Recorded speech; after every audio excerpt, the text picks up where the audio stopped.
Let's speak now to Newzroom Africa's Nasiphi. She's been visiting some of the victims of the fires. She joins us from Dunoon this afternoon. So what are we seeing and hearing, Nasiphi? So the sounds that you're hearing in the background are people rebuilding their homes.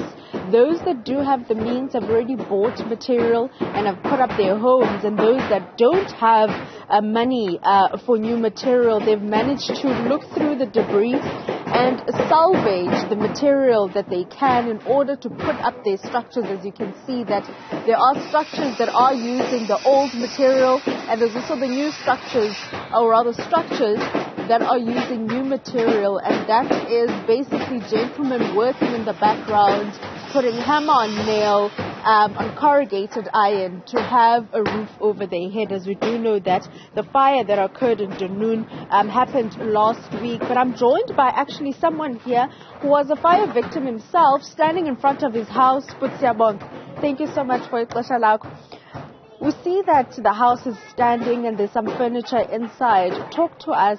Was this money out of your own pocket, or was it donations from Good Samaritans?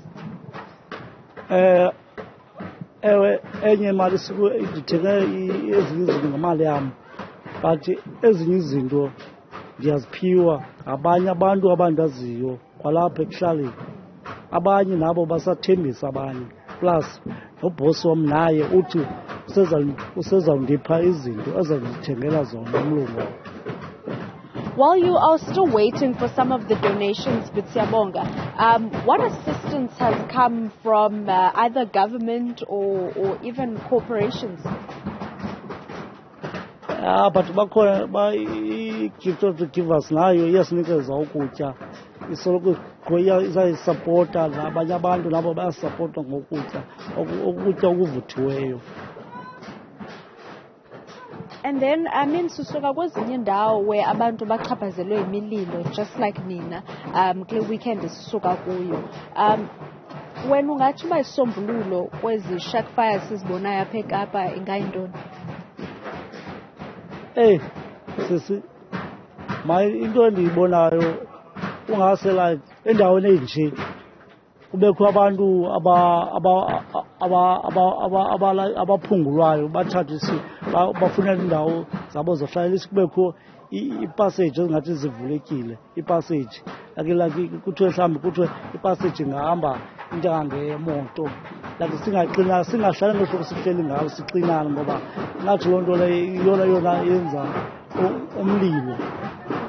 Ngoba indaba yezindlu andazi uba like singakhelwa nini na, okuba kaloku siphungule qha ke sihambe nezishedi zethu kuthiwa mhlawumbi sohlala kwenye indawo, kubekho izipeyisi ezikhulu, ngoba yona isisombululo, ngoba le ndawo sisixinile kuyo kube nzima nonzima nohamba abantu abathatha epasejini eyi-1, kuba kufuneka xa ume ngapha kwendlela funeka ulinde abantu abathathu, sibe sibabini kuthina ngapha kwendlela. Isisombululo ingathi ingaseso kum lehlobo ndiyibona ngalo mna, ngoba abantu abaninzi batshelo kodwa bebekhona, bakwazi uphuma neento zabo kodwa bebekhona. But we know that the City of Cape Town Fire and Rescue Department does e-education in places that are densified, like at Dunoon, educating abantu about imililo. Ezo education zifikile kweli cala? Zifikile sisi, ngoba ndithe xa ndifika ndibaleka ngemoto, ndibalekiswa ngemoto usuka emsebenzini ngomlungu wethu ngemoto yakhe. Xa sifika bekhona, but the way umlilo ubusiza kubo ehloni babona ngalo, because but amatyityomba amaninzi atshe ngoku sebekhona ngoba babaleka umlilo, kodwa thina singabahlali sakhwela phezu kwezindlu, but sithatha amaphayiphi sitsala amaphayiphi bakuphi, because bona bamele endleleni kha bakwazi utsala. But amatyityomba amaninzi atshe sebekhona aba bantu, ngoba ihafu ibiseyitshile but ihafu itshe sebekhona apho. Apha eDunoon siyasazi isizathu soba kubekho umlilo where over 100 shacks were destroyed in the blaze. Abanye bathetha le anothi ndithi ndawazi ngoba bendingekho nam ndisabela kwabantu bebekhona bathi batsha umlilo uqhale ngapha batsha umlilo uqhale ngapha batsha umlilo. So ayikafumanekiyo ngoba oyona ndlu itshile iqale yatsha afuna uthoka. Siyabonga there, one of the fire victims. I think what I can take away from his conversation is that, what we are seeing in the various communities in Cape Town regarding shack fires, he's saying that perhaps maybe a permanent solution to this would be de-densifying areas like Danun.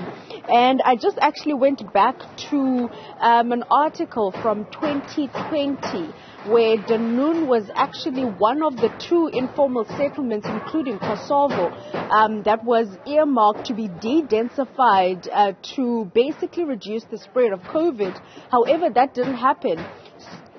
So Siyabonga actually highlighting that if this community was indeed de-densified during that COVID-19 pandemic period, maybe they would not have found themselves in the situation where hundreds of people here in Danun were left destitute leading up to New Year's Eve. And basically, this is how they went into their 2023.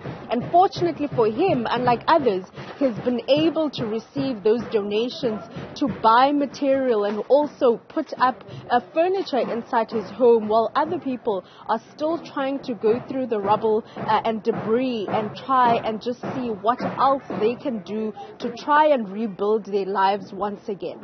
And hopefully we can follow up with the relevant authorities in terms of what has happened since. Thank you very much, Nasiphi Same, for that update.